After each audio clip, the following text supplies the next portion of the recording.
মসুর ডাল তো অনেকভাবে খেয়েছেন, তবে এইভাবে খেয়ে দেখেছেন কি? খেয়ে না থাকলে আজকেই দেখে নিন রেসিপিটি। শুকনো কড়াইতে 1 বাটি পরিমাণ মসুর ডালকে ধুয়ে পরিষ্কার করে দিয়ে দিয়েছি। আর দিয়েছি 2টো ছোট সাইজের আলু। আলুটা লম্বা করে কেটে নিয়েছি। আর নিয়েছি একটা বড় সাইজের পেঁয়াজ। ঝালের জন্য 4টে কাঁচা লঙ্কা ফাটিয়ে দিয়ে দিয়েছি। 1 চামচ আদা রসুন বাটা, 1 চামচ লবণ, হাফ চামচ জিরে গোলমরিচের গুঁড়ো, 2 চামচ মতো সরিষার তেল। এখন হাতের সাহায্যে ভালো করে মেখে নিচ্ছি। ভালো করে মেখে নেওয়া হয়ে গেলে এখানে অ্যাড করছি হাফ চামচ হলুদের গুঁড়ো। এখন সমস্তটা ভালোভাবে মেখে নিচ্ছি। এখন এখানে আমি পরিমাণ মতো জল দিয়ে দিচ্ছি। যেদিন বেশি তরকারি করতে মন না চাইবে সেদিন এই একটা রেসিপি করে নিন, খেতে কিন্তু অসাধারণ লাগবে। তো দেখুন আমি এখানে পরিমাণ মতো জল দিয়ে ঢাকনা চেপে প্রায় 15 মিনিটের জন্য রান্না করে নিচ্ছি। কড়াইতে এদিকে 4টে সেদ্ধ ডিমকে নেড়ে চেড়ে ভালো করে ভেজে নিচ্ছি। দেখুন ডিম 4টে আমার ভাজা হয়ে গেছে। এখন একটি প্লেটে তুলে নিচ্ছি। এখন দেখুন আমার ডালটা ফুটে এসছে। এখন তুই হাতের সাহায্যে একটু নাড়িয়ে দিচ্ছি।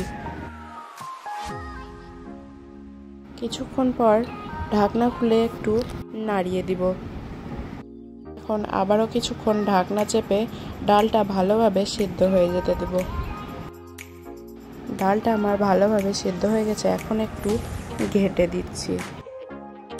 ডালটা দেখে নিশ্চয়ই বুঝতে পারছেন কত সুন্দর সেদ্ধ হয়ে গেছে। এখন পরিমাণ মতো জল দিয়ে ফুটিয়ে নিব।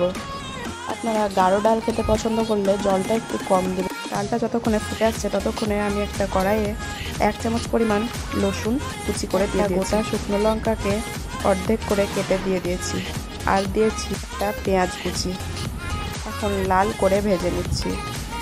দেখুন এটা ডালে দেওয়ার জন্য একদম প্রস্তুত। এর থেকে ডালটা দেখে নিব। দেখতে পাচ্ছেন ডালটা এখন ফুটে এসেছে। ডালের লবণটা আমার একটু কম লাগছে, সেই জন্য আমি এখানে আরও কিছুটা লবণ দিয়ে দিচ্ছি। আপনারা আপনাদের প্রয়োজন মতো দিয়ে দিবেন।